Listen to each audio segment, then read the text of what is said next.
Now, do you experience recurring dreams, suffer nightmares or sleep paralysis? They are all a way of our subconscious minds to communicate with our conscious selves. We all have several dreams every single night.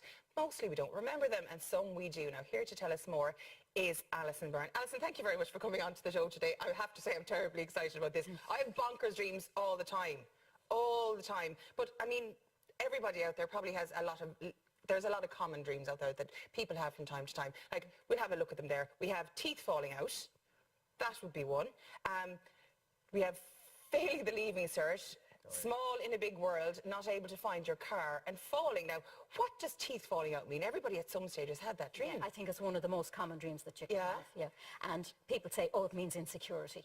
But it's a lot more than that. You can't say one thing means that for everybody. Really? Yeah, because we're all different. So for one person, the teeth will symbolise their smile, their friendliness. For another person, it's they're biting, they're eating. It's nourishment, it's survival. For another person, it could be snarling. You know, it's what are you associating with the teeth in your dream? But basically, it's a loss of something. And it's a loss of survival as well. It's a loss of communication. And also, your appearance. I mean, we can be quite fond of our appearance, and if it's not so good, we don't feel good. So you'd talk to the person who had the dream and find out more about it, and see what... Aon, what was your dream now? Because we're touching on this one next. I've never had the teeth one. I had a recurring nightmare around my leaving cert that I wouldn't, that the biology exam, and I used to have it very, very regularly, that biology exam would be put in front of me, and I'd know nothing. And then I'd wake up and realise it was a dream, but it terrified me, and I kept on having it. Yeah. And then, sure enough, my dream came true when the biology exam was put in front of me in my leaving cert. And at first glance, I didn't think I knew anything, but then when I investigated it more, I actually did. But it just kept on coming back. But that's 20 years ago now. Have you had it since? Because I still have the leaving cert dream that you're, like, I'm my age now, and I'm sitting the exam, and I'm like, I'm 39. What am I doing sitting the leaving? I haven't looked at that test or the textbook for 20 years. Yeah. What does I the think leaving it's cert the most mean? common dream. It's the most common dream I've come across in Ireland is the leaving cert, and you're never prepared. It's either a subject that you haven't looked at or you haven't studied, and you have to go in and take your exam. And of course it's about stress. So you'll have it when there's something stressing in your life, and you'll hang it on the leaving cert. Because for an awful lot, for the majority of people, it's the first big stress that we have in our lives, and it is huge pressure. It's so much so that I had a man ring me one time when I was on a phone in, and he said, I keep dreaming about doing the leaving cert, and I never did the leaving cert. Wow. He'd absorbed the stress from, you know, the people around him in general. Yeah. So, yeah, it's a stress dream, and it's never about the leaving cert, actually. Now, you said that it wasn't about the leaving cert. Yeah, it's never... There's two things in your dream. Okay. Yeah, when people that are older dream of the leaving cert, it's not about the leaving cert, it's about whatever the current stress is. But our subconscious minds don't talk to us straightforward or in black and white. Yeah. It's always in symbols. Yeah. So it'll use the leaving cert. Now, there's another thing on what you said, because you said it happened before you took the leaving cert, and it came true, in a sense. You thought when you looked at the paper that you knew nothing. Yeah. So that's another thing that can happen in dreams. We can be tuned in to what is going to happen. It's when we're being very sophisticated and intellectual, we like to think that we don't have this other, we'll call it psychic, we'll call it intuitive side, but we do. We all have it. So that's why some people will have dreams and then it will come true. It's just part of us. We It's accept freaky that we're though when you physical, dream something and it comes true. That's very, very freaky. because we're not used to acknowledging that side of ourselves. Like But it's there in for the us all. future. Yeah, it's there for us all. Our unconscious minds are so vast and so powerful and so understanding of everything. We as human beings say, okay, we can understand the past. But there's another side of us that actually can tune into the future. But sometimes it can be sense. It can be sense as well. I mean, if you're an intelligent person in your subconscious, A, B, C, and D will probably add up to a certain amount, and in your head that's all coming up. So, do you know, understand if it does come through, it can be sense as well. What if, like, when we were speaking... Like the chance of Aon. He predicted a football score. What? This is years ago. That has to be just chance. It may be. We'll never prove it. I sometimes have dreams about football scores and that they wouldn't come true. But this is like when I was... Yeah, maybe you analysed the performance of both teams and said, well, likelihood that person will score, and they won't get it, and that's just sense. But what's the problem in saying, yes, well, we might have that side of ourselves that is tuned in. Yeah. We tend to deny it because we're too sophisticated. Yeah. But it's part of us. The next one now I'm interested in, small in a big world. Is that like Gulliver's Travels kind of scenario? Yes, and quite often people feel that they're normal size, and in the dream then they're shrinking and shrinking and shrinking. So of course it means being vulnerable.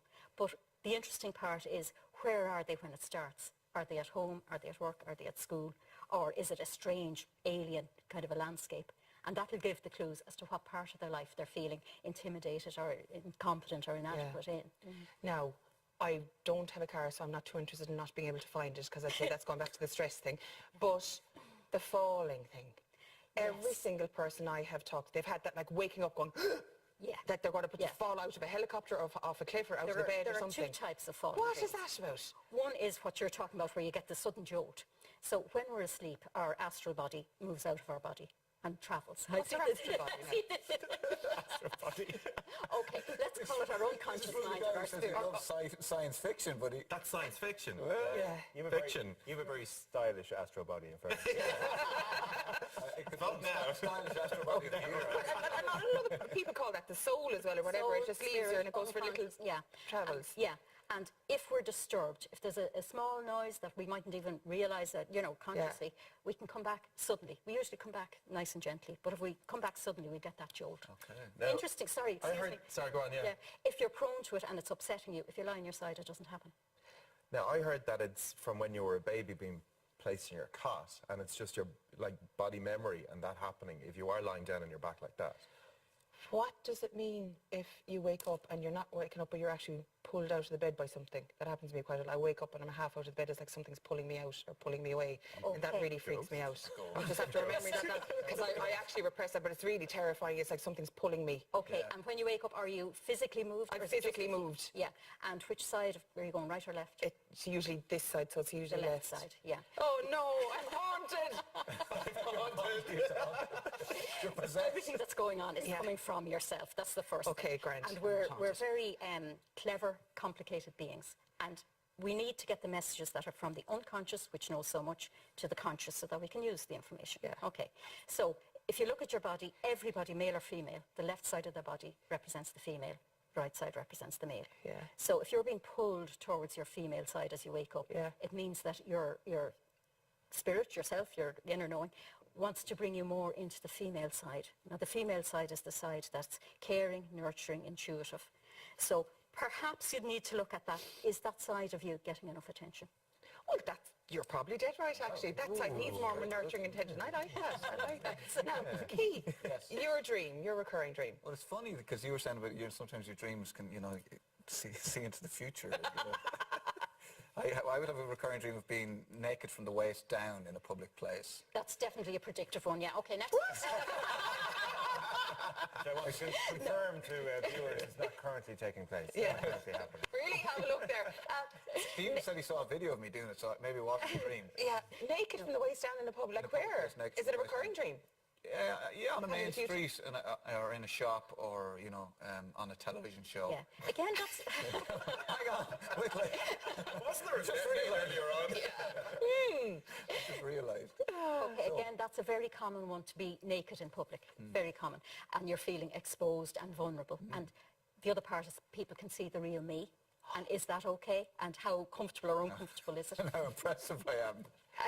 But the fact that you are half clothed and half naked, we would be talking, you were talking about the female side for you, so it would be the male side for you. And I'm talking about the side that makes decisions, gets up, gets things done. That's that side of you. That may be quite strong in your life, but it mightn't be that comfortable. There could be situations you're in where you don't want to be the leader or the one that's seen, that sort of thing. So that's the area that you'd look That's at. good. And when you meet somebody in your dream that you know, what does that mean? Everybody and everything in the dream represents yourself. So, yeah, yeah, everything, even the cup or whatever. So you'd think about the person that you've met and just think to yourself in 2 or 3 words without thinking too much about it. Just let it come. What are they like? A few characteristics of them. So you take those characteristics. Have you somebody in mind? I now? do, but Is I'm it not Donald going Trump? to say who it is. Don't name it Donald Trump. No, it isn't. Okay, don't name the person, but tell us 2 or 3 words. You're no fun, come on. But you go, we were talking about it earlier. Will I say it? Yeah. Well, I had a really weird dream. I never have dreams, but I had one the other night. And Eamon Ryan, the leader of the Green Party, I met him, but he was very white-haired and he had white sideburns. I can tell you what that means. Okay, you go for it. I think what that means, Eamon Ryan, didn't he lose his seat? Yes. You lost his seat, and he's white hair, he's older. In 2011, but and he he's was back leader. he's back in the Yeah, doll. yeah, but maybe you're afraid that eventually you won't get back into the doll and you might already be lost my seat, older. so I know, but like, that's taken if place. he's, That if came he's true. grey, maybe, if he's grey and he's a lot older and he's white, Was he maybe he's next to still the white struggling. No, he wasn't. Okay, that's my 2 cents, you tell me. Kind of dressed if I remember correctly, he was kind of dressed informally with a kind of check shirt, pretty much like you're wearing. Maybe he should be in this competition. Man of Style Award. Yeah, But he was older and white with grey hair, and I just found that. But it was definitely, you know, in a dream, this person is definitely this person, but looks nothing like this person in Yeah. life. Was it you in the future? That's what maybe. The fear of it being you in the future. Well, anyway. Fine. Okay. Are we right? Can we go back to describing him? Forget about the appearance for a second, but as a person. Just a couple of words. I think honest, integrity, you know, polite. Yeah, yeah. So they're very positive words. So you take those words then and you'd look at yourself. You'd look at your own honesty, your integrity and your politeness. And for everything, whether they're good traits or bad traits, you see how are they sitting with me. So for honesty, am I honest enough or am I too honest? There was something to be processed there. Integrity, the same thing. And what to say, politeness. Sometimes we're too polite. Sometimes we're not real because we have to be polite, you know, or the opposite, am I polite enough? So you take those and mull them over. Now, you said that he was older and with white. That's the thing I was interested in, is that Yeah. his physical appearance is different. This is the way that we'd interpret a full dream now. Forget about the dream altogether. Forget about the people. If I just said the word white to you out of the blue, what comes into your mind? Purity. Purity. Yeah. Yeah. Okay, so you'd say, as I'm getting older, my aim is to be still pure, honest, in integrity. What's that word? And there must be some part of you hoping that that will come true, or finding that a bit challenging because of the way the world is, and that's the way that you want to go as you mature. You don't want to be corrupted as a politician, I'd say. maybe. Or Don't want to. I don't really want your. he got back into the doll, and you're thinking, I'm going to have grey hair by the time I get back in. There you go. No, that's That's fascinating. what you're worried about. I'm not saying that's Yeah. true. We'll get to one. We're running out of time. I want to get to one of our viewers' dreams before we move on. Sinead says, seeing my bag with all my important possessions, especially my phone, floating down the river and I can't get to it. The loss of the phone and everything in it. That happens to me all the time. I'm getting loads of dreams now. This is great. This is a real panic one, isn't it? Because in a woman's handbag, there's everything. There's all her contacts. There's the phone, how she communicates, and all those other things you can do with the phone. So it's an awful lot of herself, I would imagine, that she could see floating down the river. Now, a river will usually represent emotions. So I would say this woman, the whole idea of all her details going means that she has to develop her personality or her identity all over again. She has to pull herself together again. So I'd say she's at some crossroads on her life that's quite emotional, that she feels, now I'm losing part of myself and I have to be a new me. God, I could do this all day, but unfortunately we're after running out of time. Now, if people want to get in contact with you about any of this, how do they do so? You have a website? I have a website, which is AlisonByrneHealing.com. AlisonByrneHealing.com. Alison, thank you very much for that. Thank you very now. much. And we will look at your future antics in the VIP Style Awards and whether or not you're going to drop the trousers with great anticipation. Anyway, thanks for that. Now, time for another quick break, but when we come back, one woman takes tanning to the extreme. You won't want to miss this. See you in 3.